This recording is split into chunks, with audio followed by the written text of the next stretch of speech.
Sebelum pernikahan itu, saya tuh banyak sekali mengalami ujian. Saya anggap itu sebagai ujian ya. Karena itu merupakan fase lompatan tertinggi dari fase kehidupan manusia.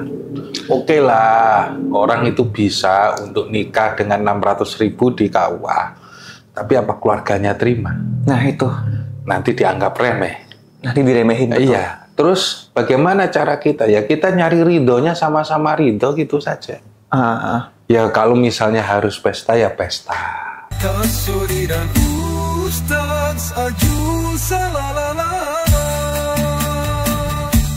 Assalamualaikum warahmatullahi wabarakatuh. Terima kasih untuk teman-teman semuanya. Hari ini Ustadz Ahmad Zulfikar nggak tahu kemana dan akhirnya saya sendirian ya. Sembari menunggu beliau datang ke sini. Jadi saya pengen ngebahas satu permasalahan yang memang ini tuh dialami oleh banyak orang. Dan satu masalah ini adalah pernikahan.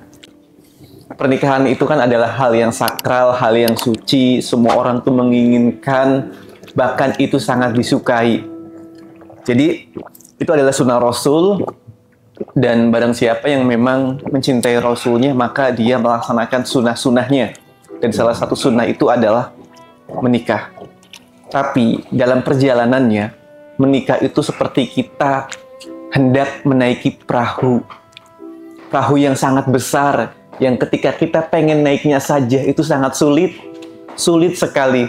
Kita harus naikin tangga, atau kalau nggak ada tangganya kita harus pakai tali. Dan artinya sulit sekali untuk kita bisa menaiki bahtera itu. Nah, apalagi ketika kita sudah masuk dalam pernikahan itu sendiri. Wah, itu sulit sekali. Jadi, ya saya nggak bisa menjawab pertanyaan ini. Mungkin saya harus panggil ustadznya ya. Udah datang belum ya? Ustadz! Kamu ngomong apa? Oh, ustadznya ada di sini. Ya Allah, Ustadz. Ngomong apa? Tadi saya pengen bikin video mengenai pernikahan. Oh. Dan saya stuck ya kan. Saya nggak bisa menjawab dari pertanyaan saya sendiri. Padahal itu yang saya alami. Kamu lagi ada masalah? Itu masalah kemarin sebenarnya, Ustadz. Oh. Masalah ketika saya udah nikah nih. Selamat ya. Iya, makasih. Jadi begini, Ustadz. Sebelum pernikahan itu, saya tuh banyak sekali mengalami ujian. Saya anggap itu sebagai ujian ya. Karena berat banget. Pertama, saya memutuskan untuk resign dari pekerjaan. Karena pada saat itu saya berpikir untuk waktu yang sangat dekat itu, apakah saya mampu untuk bisa mengumpulkan uang buat menikah itu. Saya memutuskan untuk bisnis. Dan ternyata bisnis itu pun bangkrut. Pahit. Nah, akhirnya saya tidak punya pekerjaan, bisnis pun bangkrut. Namun pada akhirnya saya bisa menikah gitu. Ya kan? Kan saya jadi bingung gitu. Selamat. Sama-sama gitu ya. Ya berat banget ya, saya harus minta tolong sana ke sana ke sini ya kan. Nah, yang paling pengen saya tekankan di sini adalah apa sih rahasia ketika kita sudah meniatkan untuk menikah? Itu yang pertama, Ustadz. Satu hal yang perlu dipastikan bahwa hidup ini membutuhkan perubahan. Perubahan yang besar itu biasanya effortnya juga besar. Ya. Hanya saja orang tidak banyak menyadari dalam hal konteks yang semacam ini ya. Bahwa yang berasal dari statusnya jomblo, kemudian mempunyai keluarga, mempunyai istri, dan nantinya punya anak dan menjadi penanggung jawab rumah tangga, itu merupakan fase lompatan tertinggi dari fase kehidupan manusia. Maka sangat wajar sekali sehingga terjadi yang namanya gejolak sebelum memasuki yang namanya mahligai pernikahan. Bahtera yang sangat besar. Iya, bukan mahligai, artinya bahtera yang sangat besar itu kan butuh effort, butuh perjuangan yang untuk besar. Naiknya susah ya? Untuk naiknya susah kan gitu. Untuk naik tangganya aja susah, naiki bahtera. Kalau nggak ada tangganya pakai tali tuh. Ya, secara psikologis memang itu yang sering terjadi. Ya kan? Keluar pekerjaan, ya kan? Masuk sekolah, kan gitu. Masuk sekolah baru, lulus, kemudian masuk sekolah baru, pernikahan, pindah pekerjaan, kemudian pindah tempat. Itu merupakan fase-fase lompatan tinggi yang dialami oleh manusia. Oke. Jadi gejolaknya itu akan timbul, ya ada yang kemudian terkurangi, ada yang merasa nggak nyaman, kan gitu.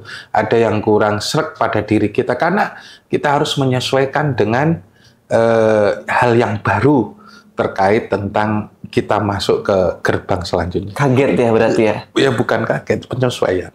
Oh, penyesuaian. Karena itu memang sudah menjadi konsekuensi. Oke. Gitu.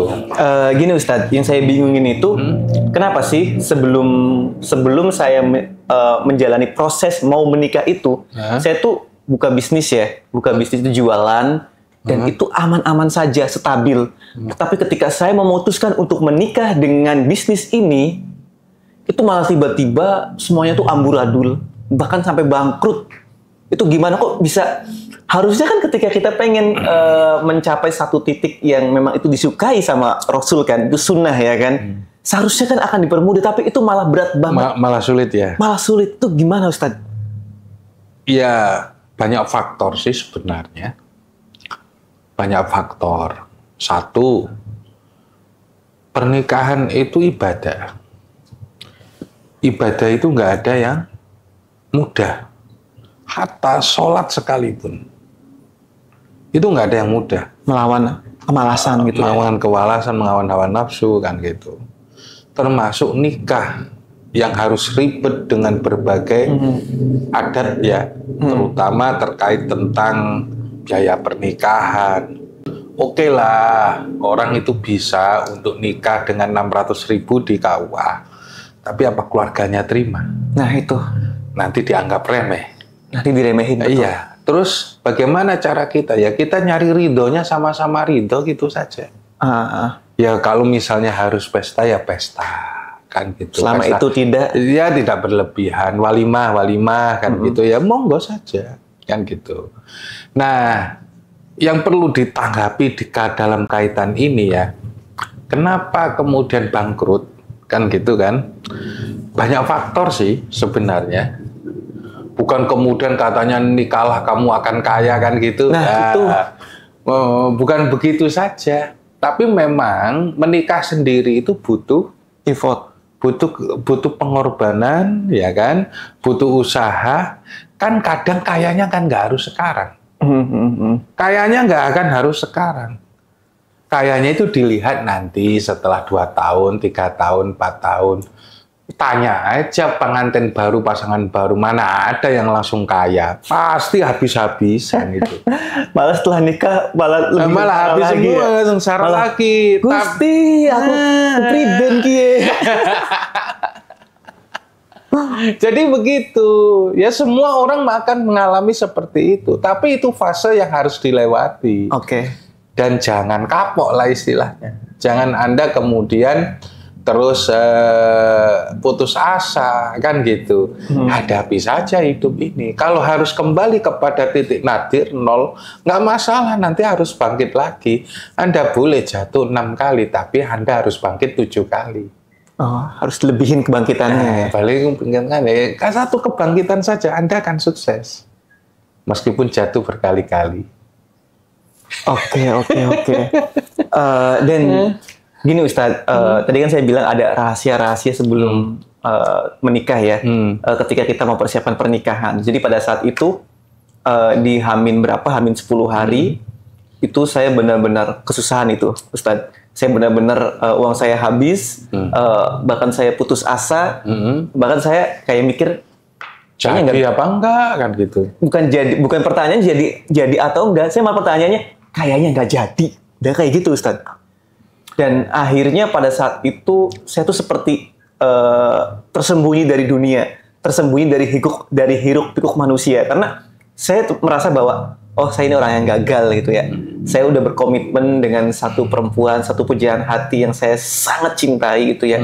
Pada akhirnya saya tidak bisa memegang komitmen itu, memegang janji untuk menikahinya. Nah, tapi di detik-detik genting itu, entah tiba-tiba saya tuh karena kepepet ya menghantarkan diri saya untuk komunikasi dengan A, B, C, D, dan pada saat itu saya fitting terakhir, Ustadz. Fitting terakhir untuk pakaian pernikahan tersebut. Ketika hari itu saya nggak fitting pernikahan, maka akan dibatalkan fitting tersebut. Dan ya saya harus mencari fitting baju yang lain, dan itu kan nggak bisa. Nggak bisa mendadak seperti itu. Nah, akhirnya pada saat itu ada Ustadz dari Bekasi, ya kan? Tiba-tiba saya telepon nggak ada 5 menit, langsung, iya, oke. Nah itu gimana Ustadz? Kok rahasianya? Ya Allah, kok tiba-tiba gitu? Ya menurut kamu itu suatu keajaiban. Tapi kalau menurut Allah ya itu jalannya. Gitu. Menemukan hati yang kemudian mau dan tanpa ragu, itu yang menjadikan semuanya itu Allah. Gitu. Kalau di rahasia ya nggak tahu kita rahasianya. Gitu. Iya ya. Jadi banyak hal yang kehidupan ini di luar nalar. Yang kalau kita kemudian dipikir-pikir kok mau ya orang itu, padahal saya udah nawarin ke beberapa orang kagak mau juga. Betul. Mungkin yang saat itu yang Ustadz dari Bekasi itu kayaknya tersihir kayaknya. I don't know ini. Padahal saya udah menawarkan ke orang yang udah kaya banget gitu ya. Tapi memang I don't know ya. Misteri sekali. Misteri. Jadi misteri gini. Kamu usahanya sampean Mas kan gitu ya. Usahanya itu kan bertepatan dengan surutnya ekonomi masyarakat. Oke. Ya kan? Jadi masyarakat ini bahkan sampai yang kemudian di sektor penjualan, distribusi itu mengalami penurunan yang sangat signifikan. Iya, betul. Ya kan? Yang awalnya beli kemudian tidak kan gitu. Saya menikah di saat krisis ekonomi. Di krisis ekonomi kan gitu. Tapi berhasil. Sehingga kemudian daya belinya turun, dan mohon maaf karena Anda di reseller ya, itu kan orang pada turun itu minatnya untuk beli kan gitu kan. Ya itu yang kemudian menyebabkan Anda bangkrut. Ada bangkrut. Dan pada saat itu Anda berketepatan mau menikah. Lah, padahal ya kan, padahal sebenarnya kalau dipikir justru saya butuh-butuhnya duit, saya kok malah nggak dapat duit. Nah, iya itu. Jadi apakah itu satu kebetulan? Kan gitu ya. Artinya kebetulan itu ya memang pada saat itu Anda waktunya jualan kok nggak laku gitu loh. Dan pada saat itu juga Anda mau menikah. Ya itu kebetulan aja. Sehingga kemudian ya Allah gini ya sulitnya nikah itu, padahal faktor yang lain itu nggak diperhitungkan. Oke, saya terlalu fokus sama satu titik ya. Satu titik kan gitu. Faktor bahwa saat sekarang ini lagi krisis nggak menjadi pertimbangan, seolah-olah gagal Anda mau menikah rezekinya malah cepet. Oke, malah akhirnya tuh kita jadi orang yang tidak sudon lah. Iya, seujun sama Gusti Allah ya. Iya. Astagfirullahaladzim. Tapi nyatanya dengan kesulitan yang seperti itu Anda bisa keluar, dan jalannya juga aneh banget. Iya, jadi gini saya sedikit cerita ya, mungkin ini juga. Jadi kalau kemudian jodoh itu misteri, ya itu misteri banget. Ini barangkali bermanfaat untuk orang yang nonton ya, yang mau menikah mungkin. Tapi begini saja lah. Yang saya pikirkan dari yang hikmahnya, Anda nggak pernah lekang untuk menikah. Coba Anda kendor gitu aja, nggak jadi itu nikah. Oh, karena pada saat itu saya harus gitu ya. Memperjuangkan. Apa aja itu perlu diperjuangkan. Artinya siapapun yang berniat untuk menikah pasti dia menikah. Menikah ya memperjuangkan. Oke, artinya bagi mereka yang pernikahannya itu gagal karena mungkin niatnya setengah gitu ya, Ustaz? Iya. Dan kadang dua-duanya ini agak setengah juga mainnya, nggak berani melangkah. Nah, kuatkan niat. Nggak berani melangkah, nggak berani komitmen juga kan gitu loh. Tergantung kepada gininya kadang. Iya, saya tuh sampai nangis-nangis Ustadz. Nah makanya, artinya jangan sampai ini terjadi, jangan sampai ini ya. Ya saya sampai nangis-nangis di kamar ya kan. Sampai saya tuh kan rumah saya kan dekat sawah ya. Saya tuh kalau malam kemana coba Ustadz? Pergi ke sawah. Pergi ke sawah serius, itu gelap banget ke sawah kan. Ada kebun tebu, terus di sana tuh ada hutan ya kan. Nah jadi saya ya nggak tahu ada ular kah, ada musang kah. Pokoknya saya udah jalan aja kayak orang stres aja malam-malam. Sambil mikirin, ini udah berapa hari lagi gitu ya. Nah setelah pada saat itu saya udah bisa fitting baju, otomatis kan saya harus mikirin uang prasmanan, uang makan ya kan. Masih harus ada yang dipikirkan lagi tuh. Bingung lagi ya kan. Dan itu H-3 kalau nggak salah Ustadz ya. H-3 saya membutuhkan uang sekitar 25 juta lagi Ustadz.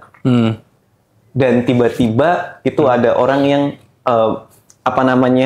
menjadi wasilah saya kan. 25 juta itu didapatkan dari saya menjual akun Instagram ya kan. Yang pertama akun YouTube. Akun YouTube dulu.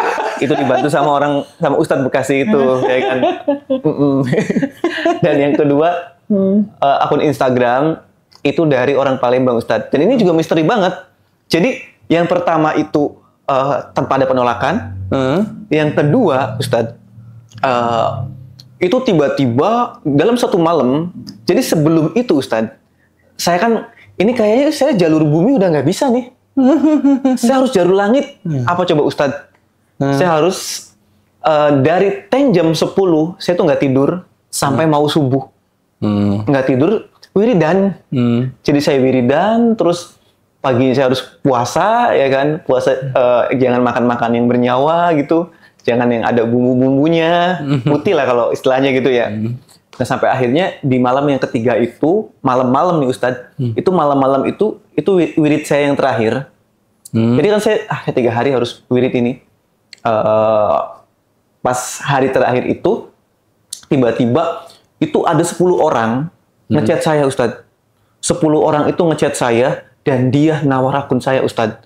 Bahkan ada yang bilang, Mas mau dijual berapa? 25 juta. Itu murah banget Mas. Pasarannya nggak segitu dia bilang gitu kan. Terus ada teman juga yang bilang bahwa ini pasarannya 50 juta Mas, kenapa kamu 25 juta? Enggak, ini mahal ini menurut saya kan. Nah akhirnya ada dari Kemenpora Ustadz. Dari Kemenpora itu nawarin akun saya, Mas besok kita ketemuan, saya deal, saya mau beli gitu. Nah terus pada hari itu juga ada orang Palembang, Mas dibeli sama saya aja. Mohon maaf Mas, ini ada yang mau beli juga dari Kemenpora, dia pasti. Lah emangnya saya nggak pasti ya kan? Mas butuh berapa? 25 kata saya. Saya transfer sekarang, kata dia kan. Kirimin nomor rekeningnya. Saya belum ngasih akunnya. Dia udah langsung transfer Ustadz. Langsung 25 juta. Akhirnya saya mau ngasih, ini Ustadz, ini akunnya Mas, kata saya kan. Ini akunnya. Mas nggak usah, akunnya simpen dulu aja. Yang penting pernikahan Mas selesai dulu aja. Nanti baru setelah itu Mas kasih akun ke saya. Kayak gitu ya? Padahal sebenarnya nggak kenal. Dua-duanya kayak gitu ya? Dua-duanya, iya dari Ustadz Bekasi juga kayak gitu. Makanya saya bingung gitu. Ini misteri apa? Dan dari Kemenpora apa coba? Pagi-paginya dia ngechat saya lagi. Udah laku Mas? Enggak, saya ngubungin mereka kan. Itu ada 10 orang kurang lebih ya. Saya hubungin satu-satu. Akun udah laku. Karena mereka kan udah niat membantu saya kan. Saya juga harus berbuat baik kepada mereka. Saya chatin satu-satu. Ada yang kecewa berarti? Dari Kemenpora itu kecewa banget.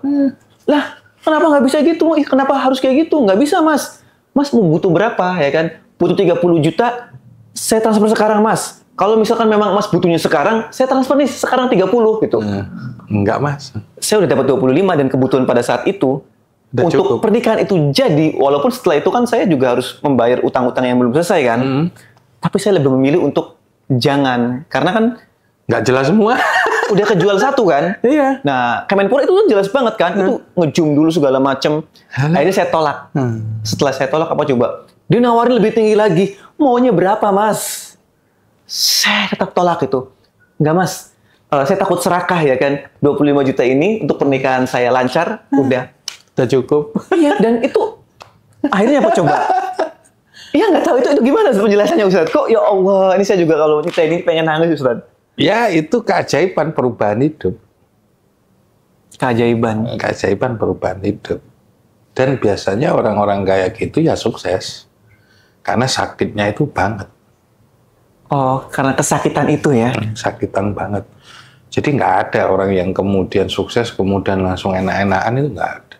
Harus ada prosesnya. Prosesnya, sengsaranya, berjibakunya,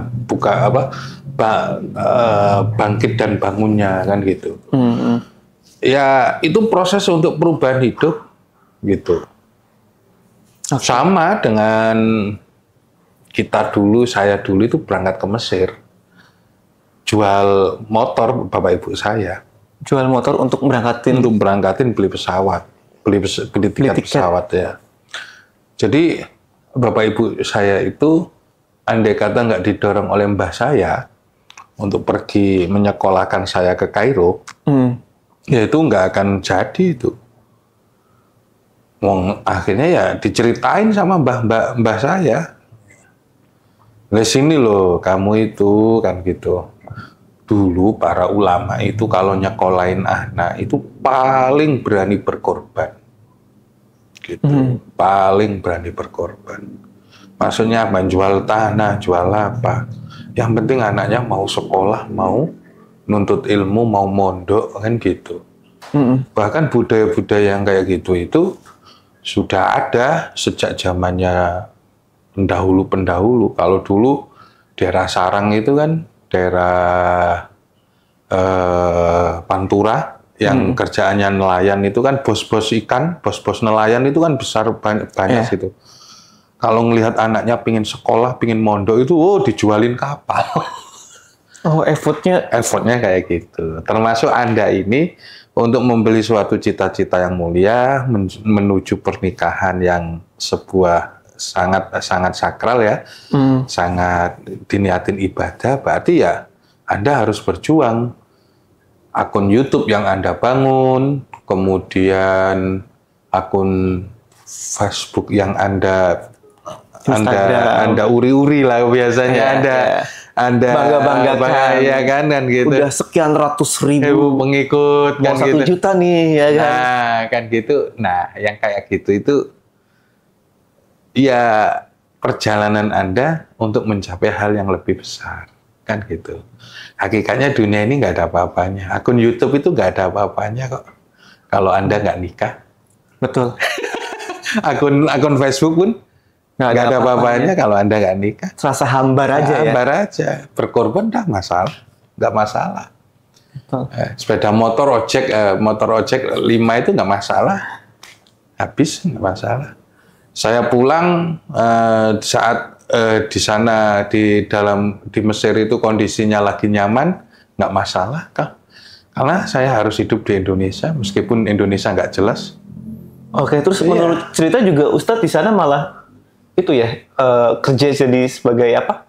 Penyiram toge ya? Penyiram bukan, ngupasin toge. Ngupasin toge. Iya. Pas di sana berarti orang tua udah stop ngirim duit. Ya biasa kayak gitu, sengsara, lapar juga siap. Berarti merih juga ya? Perih, gitu. Tapi ya memang itu perjalanan untuk sukses. Itu. Ya jadi untuk Anda yang baru selesai kayak gini, ini pengalaman saya bukan, ya saya lebih duluan gitu aja. Dan konteksnya mungkin tidak jauh berbeda. Ya Anda harus banyak sabar itu aja. Banyak sabar itu maksudnya ini antara suami istri ini banyak sering, kalau bahasa kasarnya itu sering cekcok gitu. Dan itu hal yang wajar gitu ya? Ya selama Anda bisa meredam dan bisa ngalah, gitu. Itu saja sih kuncinya, ngalah gitu aja. Kadang ya kita nggak tahu kebiasaan istri kita nggak tahu apa yang disukai istri kita, terus apa yang diminta istri kita. Kadang perempuan masih jaim gitu loh, bahwa belum ingat bahwa dirinya sudah nikah, sudah punya suami. Oh iya. Gitu. Dia masih kebawa sama kebiasaan lama ya? Lamanya. Sama perasaan-perasaan bahwa aku tuh masih jomblo, padahal no, lu istri orang. Ya istri orang, gitu. Terus kadang apalagi istri yang kerja, kadang belum ngerti. Belum ngerti itu maksudnya bahwa ya memang betul bahwa suami bertanggung jawab untuk menafkahi istri, ya kan. Tapi kadang istri kalau gajinya lebih besar, itu kadang semena-mena songong kepada suami. Ya, dan itu banyak terjadi di luaran, tapi nggak muncul ke permukaan. Cuma kemudian riak di dalam rumah tangga disimpan kan gitu. Tapi sebenarnya di dalam itu banyak pertarungan antara si istri yang ngerasa bahwa dirinya kurang beruntung mendapatkan ente yang gajinya lebih rendah, mohon maaf kan gitu, atau ente yang kemudian melihat istri nggak mau taat, padahal maunya itu taat. Loh, itu yang menjadi banyak percecokan rumah tangga. Dari kalangan yang paling bawah sampai artis selebritis itu ya kayak gitu rata-rata. Lu selesainya kapan? Kadang selesai dengan waktu kalau kemudian masing-masing itu sadar. Nanti akan ada waktunya sendiri. Ada waktunya sendiri. Itu berapa tahun kira-kira? 5 tahun sampai 7 tahun. Oh, lama ya? Sampai punya anak 2 biasanya itu. Baru ngerti tabiat istrinya, baru ngerti bahwa istrinya itu maunya kayak gini. Oke, gitu. Berarti kita bisa saling memahami dan menerima itu selama 5 tahun. 5 tahun. Sampai 7 tahun. 5 atau 7 tahun itu waktu yang nggak sebentar, Ustaz. Ya. Tengkar aja, tapi jangan cerai, kan gitu aja. Oke, jadi pada saat bertengkar kita harus bisa waras ya. Oh, iya, tengkar aja. Kalau bosen udah mangkel banget, ya ngopi aja. Tinggal gitu ya, tinggal ngopi di depan teras ya gitu ya. Tidur di masjid kan ya. Ya, asal jangan cari jangga yang lain. Yang nggak enak itu kan perempuan itu nggak bisa berhenti. Ya ini pengalaman aja sih. Perempuan itu ngomongnya nggak bisa berhenti, tapi nyakitin dan nyelekit. Ya, mereka nggak sadar ketika dia lagi kayak gitu ya. Bukan kayak gitu, misalnya prianya ini kan gajinya nggak seberapa kan gitu, nuntutnya berlebih dan ngomongnya itu lo temanku kemarin itu baru beli mobil. Ngebandingin, aduh kan gitu. Riben kia Gusti. Lah perempuan kadang perasaannya kayak gitu kalau sudah nggak bisa jaga mulut. Ya. Tapi mau ditempeleng itu istri kita. Kan gitu. Pengen kita ngebalikin biar sakit hati. Lah perempuan kalau disakitin malah ngebekas mulu tuh. Serba salah kita ya kan. Iya. Jadi yang semacam itu yang sabar ya yang pria. Makanya pria itu dijadikan sebagai pemimpin rumah tangga, qawwamuna 'alan nisa, yang sabar aja. Itulah mengapa sebabnya perempuan itu menjadi makmum. Paling yang bisa dilakukan laki-laki keluar udah. Naik motor kemana kayak kan gitu. Ngademin. Nah, nanti kalau 2 hari atau 3 hari kan gitu. Biasanya ya yang nggak betah itu istrinya nelpon. Kangen sendiri akhirnya. Aduh. Bingung sama pola pikirnya tuh ya. Iya, memang gitu, pinginnya diperhatiin. Tapi ketika diperhatiin pingin yang lebih. Perempuan itu kayak gitu. Harus paham ini nih para cowok-cowok di luar sana ini. Jadi perempuan itu ya maunya diperhatiin kan gitu, mau diapain kan gitu. Tapi kadang kita nggak ngerti yang dimauin perempuan itu ini kan gitu loh. Dan perempuan nggak mau ngomong bahwa yang dimauin itu ini. Ya. Biasanya gitu. Iya, dia kayak ngode-ngode. Tapi kalau sudah umur 40, 45 udah usia dewasa gitu. Perempuan biasanya udah nggak mau ngejaim lagi. Langsung. Aku mau ini. Beliin sekarang. Iya, kan gitu. Oh, siap. Tuan Putri. Oke, Ustaz. Ini penting banget ini temanya ini. Soalnya relevan banget ya kan. Iya, semua orang mengalami. Jadi itu yang kemudian harus dipahami oleh suami istri. Tengkar aja, tapi jangan pisah.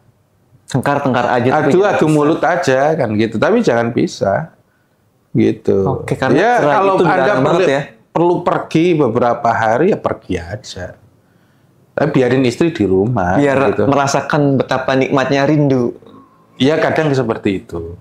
Jadi Rasul itu kalau istrinya lagi ngambek kan gitu ya. Pergi. Nyendiri di atas loteng masjid itu. Itu. Oh, oke. Jadi itu salah satu. Rasul aja seperti itu ya. Iya.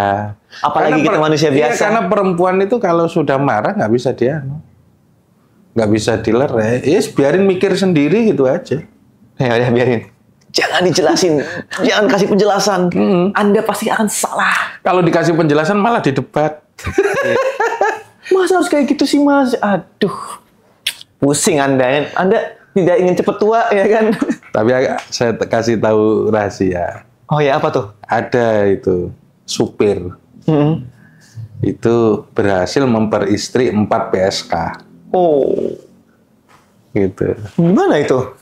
Jadi supir ini mempunyai istri dan 4-4-nya ini PSK. mantan PSK. Oh udah mantan. Ya kan dientas. Oh karena PSK akhirnya dinikahin gitu ya? Dinikahin. Gitu, 4-4-nya. Terus? Terus gimana coba? Tahu nggak rahasianya? Apa? Sehingga kemudian dia berani ngomong kayak gitu, ya kan? Dan Allah yarham, namanya Taman. Namanya Taman. Laki-laki itu namanya Taman. Bapak Taman. Bapak Taman, kan gitu.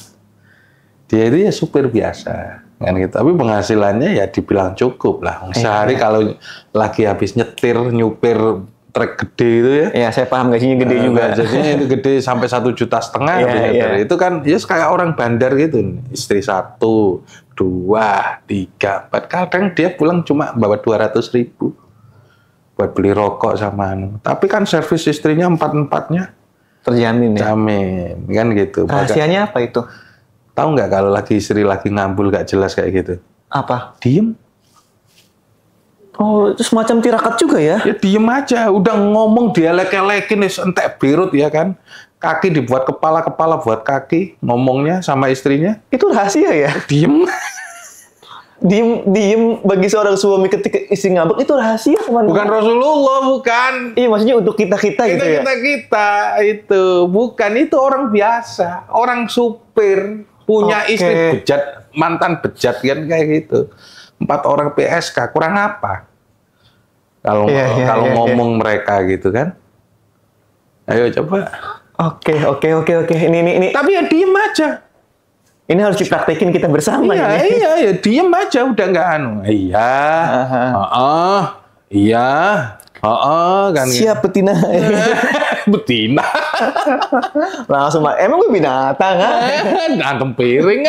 Oke Ustadz, ini tema yang menarik ini Ustadz. Kalau kita tanggepin malah didebat. Dan memang ketika mendapatkan perhatian yang ditanggepin ente, ya mereka ingin unggul dari ente, nggak mau. Oke. Kalau soal ngomong, karena yang dipakai bukan otak, udah emosi aja. Iya. Lebih dominan ya emosinya ya. Masa kamu nggak kasihan sama aku? Aku yang sudah kerja kayak gini kan gitu. Aku mestinya lo yang ngasih aku kan gitu. Mestinya lo yang ngasih aku. Cuma makanan kayak gini siapa kalau yang nggak Ini kan duitku juga. Aku jijik mas, aku jijik. Oke Ustadz, makasih Ustadz.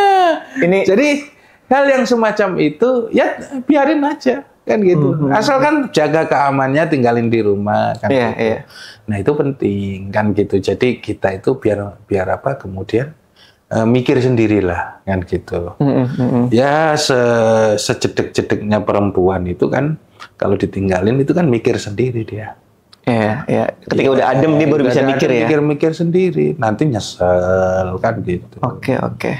Nah, gitu loh maksudnya. Oke, Ustadz, ini makasih banyak. Intinya ini curhat ini. Iya. Ya mending curhat kayak gitu. Ya ini asik banget ya. Jadi tombo hati itu wong kang soleh kumpulong. Oh iya, betul banget. Betul banget. Jadi belajar dari pengalaman, belajar dari orang-orang kan. Dan justru ya, ini terakhir ya. Iya. Kalau sudah istrinya minggat, nggak beberapa yang hari nggak pulang. Biasanya aku pernah kayak gitu. Kenapa tuh? Diajarin sama orang-orang, kan gitu. Suruh nyari suaminya. Maksudnya? Saya suruh nyari suaminya. Suaminya kan minggat, gara-gara tengkar sama istri. Iya. Suruh nyari suaminya. Oh, istrinya nyuruh. nyuruh tolong cari. Enggak. Disuruh orang mertuanya atau orang tuanya gitu. Oh, si cewek, kamu cari suamimu gitu. Aku yang disuruh sama mertuanya sama cariin kan gitu. Terus. Ya setelah ketemu, ayo pulang yuk kan gitu. Ya aku ajak pulang. Terus gitu. Lalu kemudian setelah kayak gitu, udah nggak usah ngomong, udah biarin aja selesai, nggak usah ngikut campur, gitu. Oh gitu ya. Terus ini mungkin juga ya, saya pernah dikasih nasihat katanya. Ini kok jadi lama ini? Kan terakhir. Ini saya sebut terakhir nih. Enggak maksudnya, setelah nyampe di rumah, saya nggak ngasih nasihat, ya udah kan, campurin gitu aja. Oh, gitu ya? Iya, gak usah nasihatin ini. Kalau kita nasihatin ini dan itu, tetap aja. Berarti kuncinya langsung jima? Enggak, biarin diem aja. Oke. Mungkin itu malah yang paling bijak ya. Ada orang tengkar ya, aku suruh ngelerai antara suami istri. Aku biarin. Dilihatin gitu ya? Aku panas-panasin. Lagi? Enggak, aku panas-panasin. Gimana tuh panas-panasinnya? Ya, sampean sih laki-laki nggak bisa kan gitu. Oh iya Pak Ustadz ditolong. Terus sampean juga, perempuan juga goblok, gituin. Kata orang, akhirnya semakin rame. Salah orang ini. Semakin rame. Nah, ketika semakin rame aku diem aja. Sampai akhirnya? Udah selesai. Gitu aja? Oh, oke. Udah selesai. Jadi apa masalahnya? Kan gitu. Oh, dipuas-puasin dulu mereka ya? Iya. Egonya tuh keluarin semua. Iya, kalau perlu saya panas-panasin. Udah selesai. Kan gitu. Apa masalahnya? Ya itu Ustaz. Udah belum selesai. Ayo tengkar lagi. Iya. Sampai si goblok kita jadian nggak bisa ngalah. Sampai itu istri juga cerewet. Kalau udah panas-panas kayak gitu. Udah selesai. Akhirnya? Ya belum Pak Ustaz ya. Udah lagi. Sampai bener-bener mereka tuh udah diam. Bener-bener kemudian apa masalahnya? Baru bisa mendengar gitu ya. Baru kita ngomong ya. Baru ngomong. Jangan kita nasihatin orang yang masih emosi, percuma ya. Percuma. Oke. Percuma. Apa masalahnya kan gitu? Gak bisa ini selesaikan kan gitu. Nggak bisa. Mau cerai, ayo gua antar ya. Tantangin ya kan. Tantangin, ayo gua antar. Gitu. Oke. Gitu. Ini sampai kayak gitu. Kenapa? Kan gitu. Mereka itu baik Anda maupun itu mengharapkan sesuatu yang tidak ada. Iya. Jadi harapannya yang kayak di televisi, yang kayak dia dapat suami kaya, harapannya dapat suami taat, nggak cocok semuanya. Setelanmu bukan kayak gitu, woi. Istrimu bukan kayak gitu, suamimu juga bukan kayak gitu. Gitu. Oke, Ustaz. Kita cukupkan saja, Ustaz ya. Cukup ya, nanti sambung lagi ya. Jadi kita rencananya cuma mau berapa menit doang. Ini udah mau 40 menit, Ustaz. Iya. Iya, udah mau 40 menit ini. Mau kita cukupin sampai sini aja. Iya. Makasih banyak Ustadz yang tiba-tiba saya lagi mengeluh sendiri, tiba-tiba Ustadz datang gitu ya. Ngasih banyak jawaban-jawaban. Ya itu berbagi aja. Ya, thank you Ustadz. Saya udah berapa tahun ya? Mulai udah 15 tahun ini. 15 tahun pernikahan. Udah banyak yang katam ya. Ya udah sempat teman-teman piring, sempat semacam-macam lah. Tapi alhamdulillah Allah kasih tetap rukun sampai ke sekarang. Justru bumbu-bumbu itu yang menjadikan Ustadz hari ini ya. Umar yang kelihatan adil kayak kita diantem piring sama istrinya. Jadi singa di luar, jadi burung, jadi kucing di belakang. Oke Ustadz, makasih banyak Ustadz. Oke. Terima kasih buat teman-teman semuanya. Kalau pengen obrolan-obrolan yang kayak gini lagi, subscribe sekarang. Oke. And I'm sure subscribe. Nanti tulis komentar Anda di kolom komentar.